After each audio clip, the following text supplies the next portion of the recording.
Hello and welcome to the Madison podcast. My name, as you know, and if you don't know, I'm coming for you, is Ben Lavender, New York's favorite British mortgage broker with the hat. Okay, and we have another very special guest.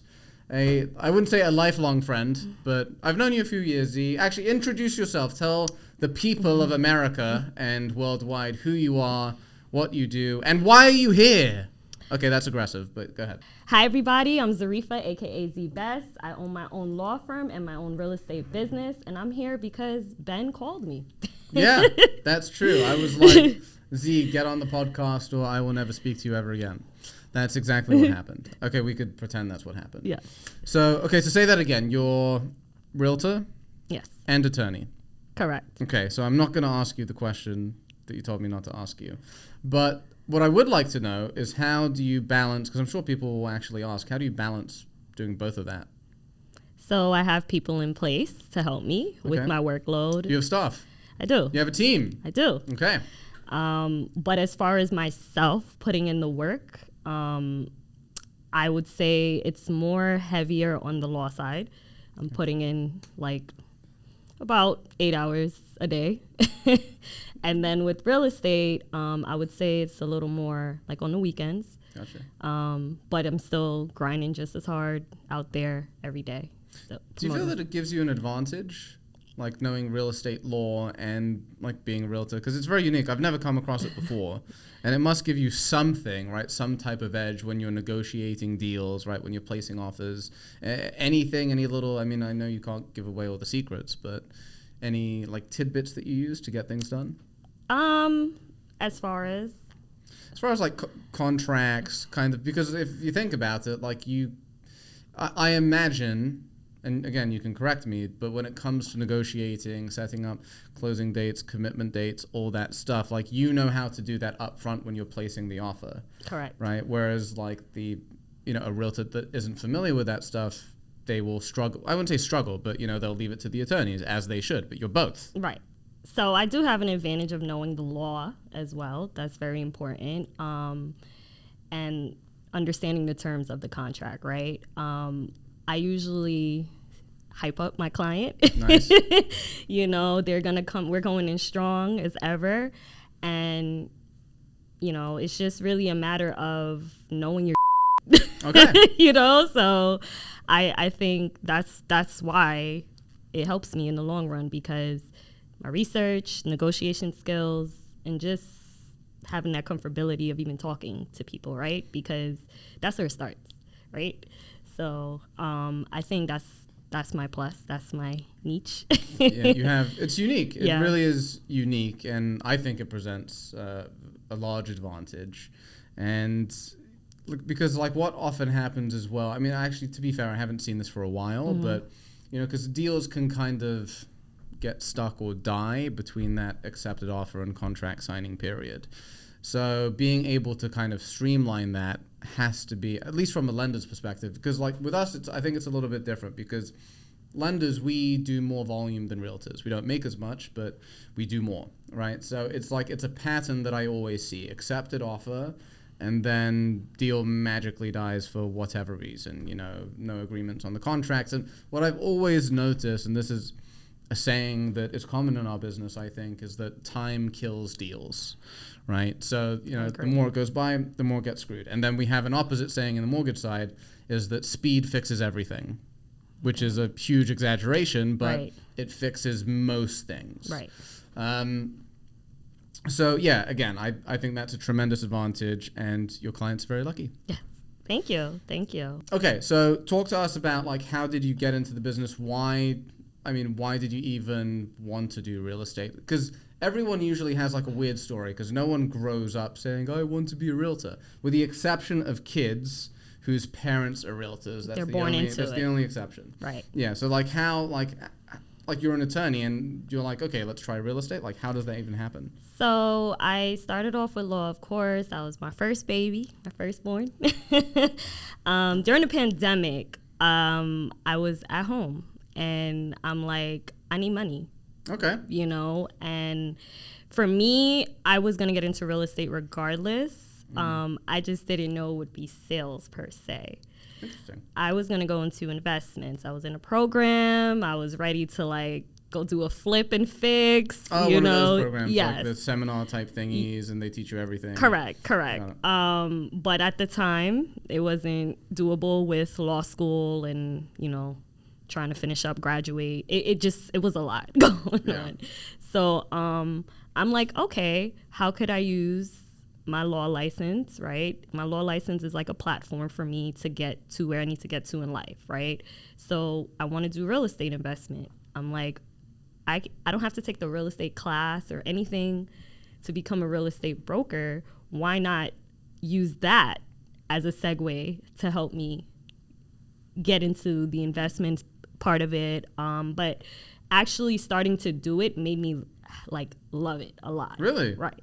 Because I'm teaching people generational wealth, and it's not discussed in like my community at all, like even down to like estate planning, life insurance, like the things that really matter, you know. And it's like I love like informing and educating, you know, about generational wealth. Like I think, you know, we could be out here buying up these properties. Yeah. Look, you know? I'll say this: it's a buzzword, which irks me, but I mean, it is true. Yeah. Right. So I think teaching about it is key, but at the end of the day, not everyone has it in them to invest in real estate, regardless of your background. But I think that the more you educate people on it and the more comfortable they are just even talking about it, the idea, because like when you talk about generational wealth and you talk about passive income and investing in real estate, like the average person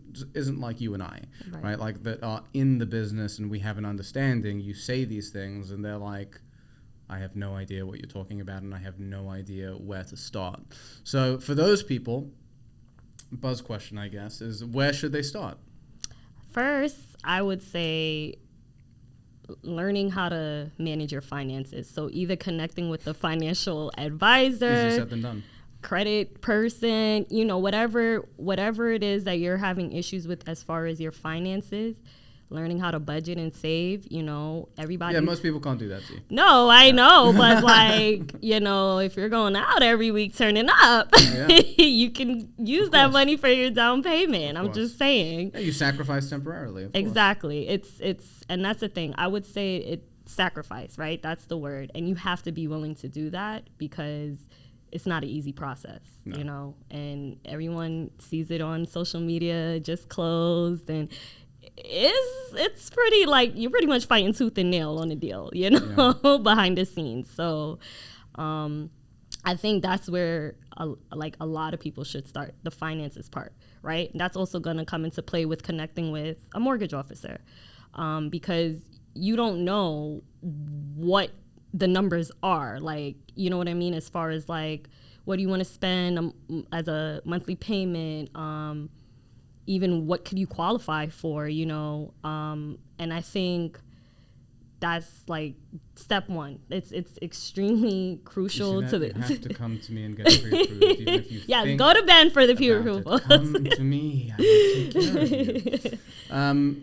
I want to go back to something that you actually said, like back to budgeting and sacrifice. So a lot of it is mindset. I had this family, I think they were from Ghana. This was like 5 years ago, and I helped them buy a house, and they saved a bunch of money. So the majority of my clients acquire the down payment money typically two ways. One is they get a gift from family, which, you know, if you get that, you're very lucky, you're very blessed. Or two, they rip it from their retirement account. Right. Okay. Third way is to obviously budget and save. So this family lived in a very small basement apartment somewhere in Queens for like 3 to 5 years. I don't remember exactly how much, and they slowly accumulated enough money to buy the house. And what did they end up doing? They bought the house. They bought a 2-family house, gave them crazy rental income, and then they also got it at a good time. I think they bought it in like 2018. Okay. And, you know, right now the house is, I don't know, it's probably doubled in value, right? Which is of course, not a common scenario or a common expectation for people to have when they're listening to this, but that can happen. And a lot of it is sacrifice. I'm sure they could have gotten a nice 3-4 bedroom apartment that was 4 times the price, plenty of space for both of them, or for all of them rather, but they chose to. And a lot of it is mindset, Z. Like, a lot of people just don't want to put that sacrifice in.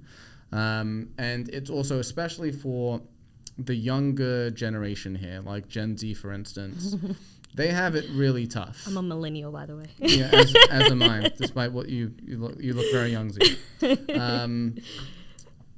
I think it's difficult for them because millennials, we have the same problem, but with them, I think it's a little bit different because on top of there being not so great job opportunity, not crazy incomes when they're starting in the business, student loan debt, crazy high housing expenses, it's much harder for them to afford to buy than it was, I think, for us as millennials. Now, millennials are starting to run the show when it comes to home buying. Right. Gen Z will be there in 5 to 10 years, but it's difficult for them. So, like, I see, or I even speak to a lot of Gen Z kids, not children, I'm saying in their early 20s, and they're like, I don't see the point of buying a house. Right. Like, what's the point? And obviously, like, I'm not getting into a debate with them for an hour on like all the financial benefits, and I'm a mortgage broker and I know everything. I just kind of leave that. But they're, from their perspective, it's like, in order for me to afford this, I need to budget for like 5 to 10 years. Right. And that's the truth. You got to sacrifice if that's what you want. And look, buying a home, honestly, despite the fact that I'm a mortgage broker and you're a realtor and an attorney, I don't think buying a home is for everyone. I think some people should rent. It's, a lot of people don't want to manage a property, and that's okay. It's just interesting to see how different generations approach buying a home, but I don't really have an amazing solution for Gen Z other than, don't YOLO so much and maybe save a little bit. Right.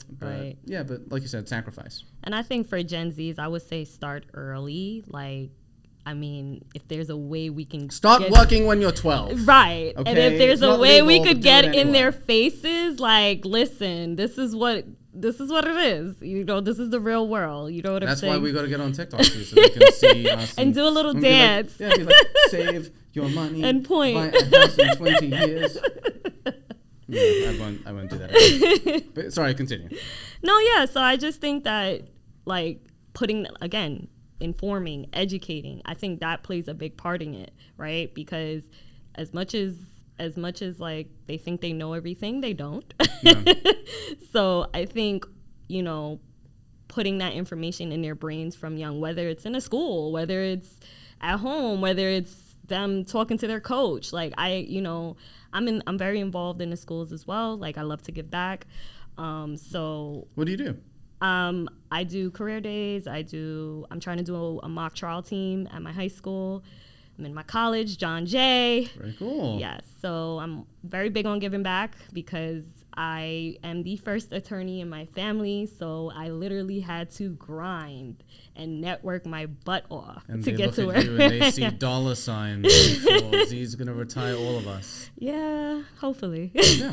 And buy the whole block. That's a good response. That's a really good response, actually. Yeah. So, I'm very big on giving back. Knowledge is for free, right? It should be, I think, especially for the Gen Zs, right? You got YouTube University, TikTok University, Instagram University. So, yeah. So something I wanted to ask you, Z, actually, and this is more of a personal thing, but I've noticed about you that you have a lot of energy. Yes. Like, quite a freakish amount of energy, and I say that as a compliment. I mean, before we started, you were telling me that you were at 5 networking events yesterday. I was. The average person probably goes to 1 every 6 months. Right. Do you have a secret to that? Is it just like in your DNA? I mean, because when you have that type of energy, like, I envy it, and I consider myself a fairly energetic person, but you're on another level. It's an advantage when it comes to business because the ability to go to things, not get burnt out, it accelerates your growth, right? What will take someone 5 years to get to will probably take you 1 or 2. Right. So the question is there a secret to that? Are you taking steroids? Are you, I don't know. I think it's a balance. Like, I don't go to 5 networking events in one day on a regular. Like, that is not my flow, my lifestyle whatsoever. But I would say with something like that, I would balance out my schedule in advance. You know what I'm saying? Like, yesterday took pretty much my whole day, right? Yeah. But I'm not upset about it. I got some valuable information out of these networking events, valuable relationships, connections. I would also just say my hustle. I'm sorry I can't sell it or teach it to anybody, but I came from nothing. So, you know, I'm from Harlem. I moved to Queens, and like the grind just had always been there from growing up the way I did. And I don't look back. But to be fair, plenty of people grew up the way that you did, and they don't have what you have.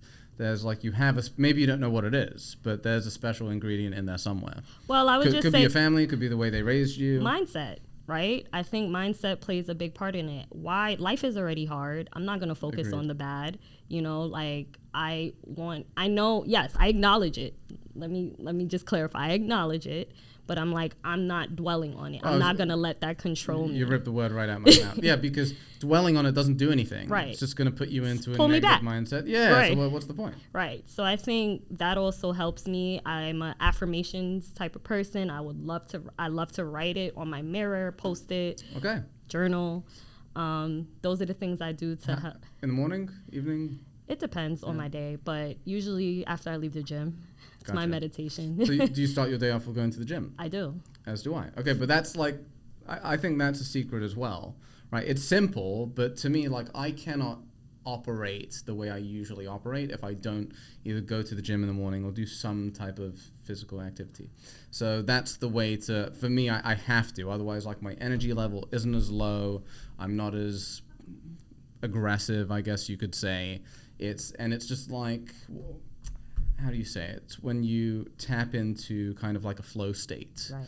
And you have to figure out, and I think it's different for everyone, but the easiest way to get into it is to just go to the gym. Right. And you don't have to do anything crazy. I think it's actually the opposite. You shouldn't go to the gym and do some insane workout where you're exhausted. So in my teens, I used to do this martial art training. It's more like self-defense than actual martial art, called Krav Maga. And it's basically for literally like self-defense. Okay. And I loved it. It was super fun, but they beat the out of you. Like, every single session I left physically and like mentally exhausted. I didn't want to do it because it takes everything out of you. Right. And you need to save like some in the tank for work, right? Or for whatever it is that you want to accomplish that day. So on that note, like, something that I like to do, I had a team meeting the other day and I was talking to them about this. It's like, if you have something really difficult to do and you know the day before you have to do it, like, do it first thing in the morning. You know, just get it out of the way. Yeah, because as the day goes on, you get bogged down. It. Yeah, it ruins the rest of your day because it's in the back of your mind, and then you're not really getting a lot done because you're thinking about that the whole time. Right. So it's not easy to do, but it's like, I think like little things like that, most people don't think about. You and I think about it because we're entrepreneurs. This is the business that we run in, but most people are just like, yeah, I'll just get to it when I get to it. It's like, no, like, you have to be systematic about it and actually like plan your day. So another thing I was telling them is like, you have to audit your day. Right. The entire, like, from start to finish, what are you doing? When are you doing it? Like, is it actually helping you accomplish your goals? And so we went through this exercise actually, and they were like, yeah, I'm not doing nearly as much as I thought I was. And most people, like, who even listen to this won't do it, not because like they don't want to or they don't have time, but it's people don't want to face the reality that they're not doing what they need to do to get to where they want to go. I know that it's kind of a funny sentence, but I think you get it. Yeah, I think, and I agree with that. It's uncomfortable. It's not. It's a way easier way of saying it. Thank you. You know, it's not the greatest feeling in the world. You're like, it's pain, right? It's like getting your heart broken, essentially. Yeah. Or probably worse, depending on how you take it. No one breaks my heart. Sorry. Depending on how you take it. But I agree with getting it out of the way, because the work is you're gonna start running from the work, and it will never ever ever get done. And then you're saying I'm busy, but are you productive, right? So I think the difference between the two. It is. And what may take somebody 8 hours of them procrastinating, taking breaks, whatever the case may be, may take somebody 2 hours by just knocking it out. You know, so I think probably less. I think it's good to be proactive, as you were saying, and just get the hard crap out of the way. Like, do it first thing in the morning. Also, like in our business, no one really starts the day until like 10:30. Yeah. I rarely get phone calls before 10. Right. So that's so easy. You don't even have to wake up early. Just like start working from 8:30 to 10. Right. And you're good, right? Whereas like most businesses start at 8 in the morning, right? So in order for them to do it, they have to get up at 5. Like we have the advantage of time, I suppose. But this business is quite reactive, though. That's one thing that I'll say, right? Because if the phone rings, you have to pick up.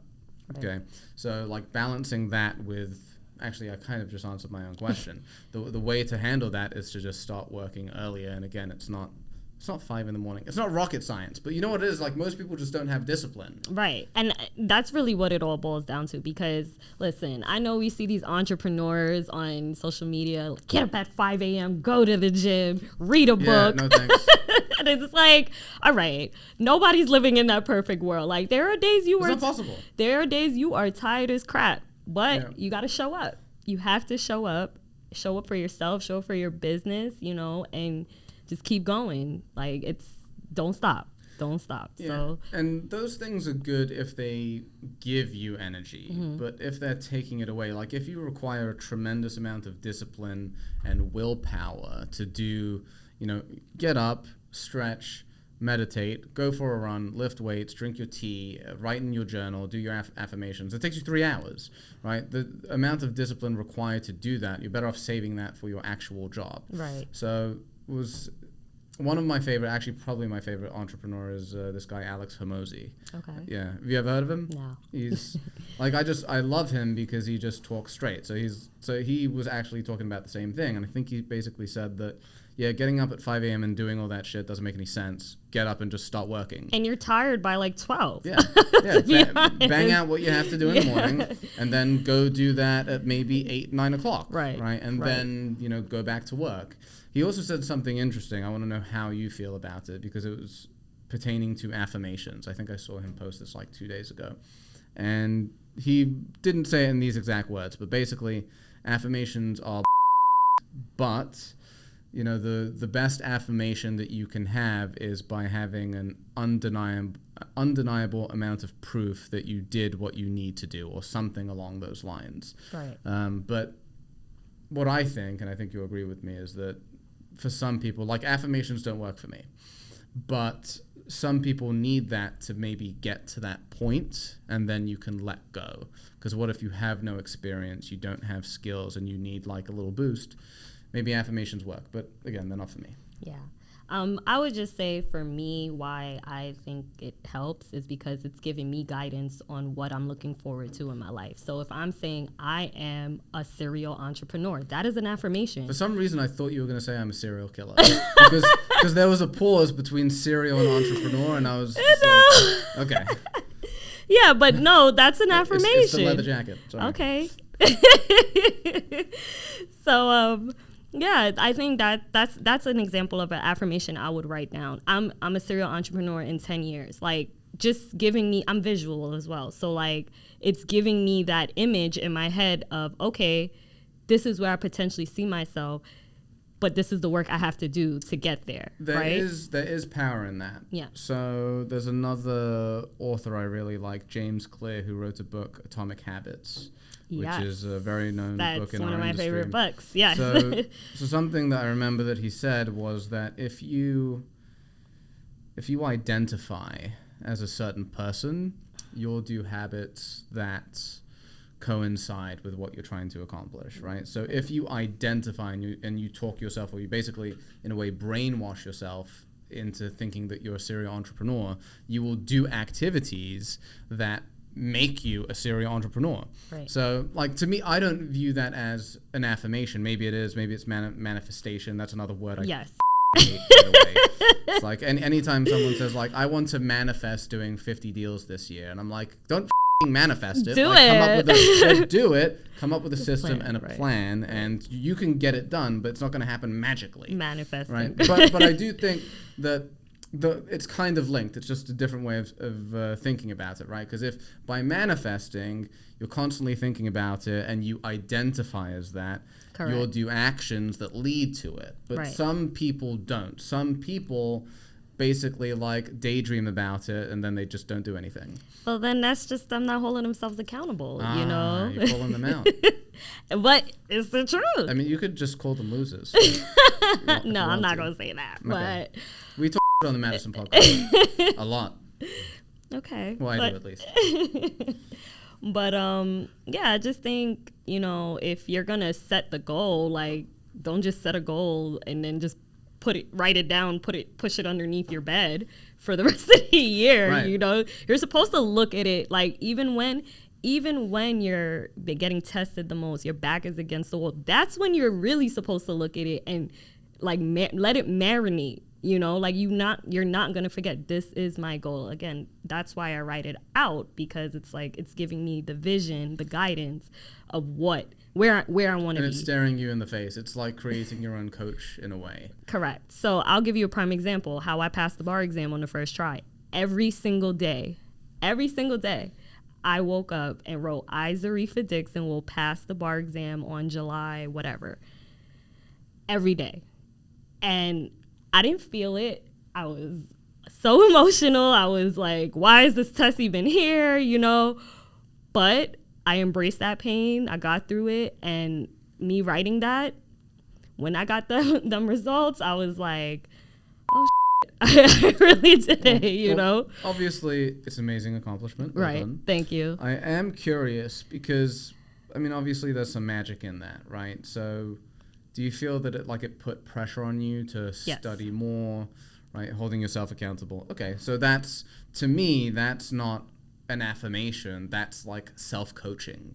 That makes a lot of sense. Okay. Yeah. So self-coaching. Yeah, I mean, look, you can call it whatever you want. It's just like I despise buzzwords. They make me angry. They make me want to break shit. Right. But because I'll tell you why. Because most people, and I'm obviously not you, I'm talking about like online people and whatever, like basically just use these words to loop people in and sell some crap, and they have literally no useful advice to give. All they really do is like buzzword, and then, you know, buy my course.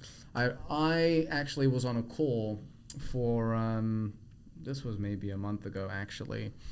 This lady was trying to sell me this product for lead generation, and the entire call was nothing about the product.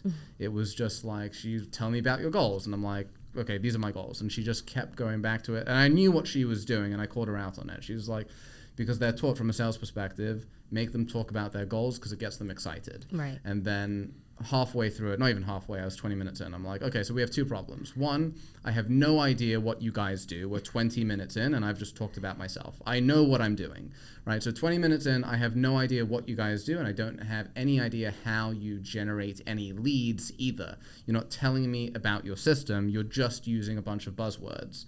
And she was actually, despite that, she was an excellent saleswoman. She was absolutely incredible. The problem is the product she was selling was absolute garbage because they had nothing to show. So like that's why stuff like that absolutely drives me crazy. But yes, to your point, you used it as fuel, you could say, or you manifested it, you kept yourself accountable, you coached yourself, whatever it may be. Definitely sacrificed the summer. Okay. Who sacrifices the summer?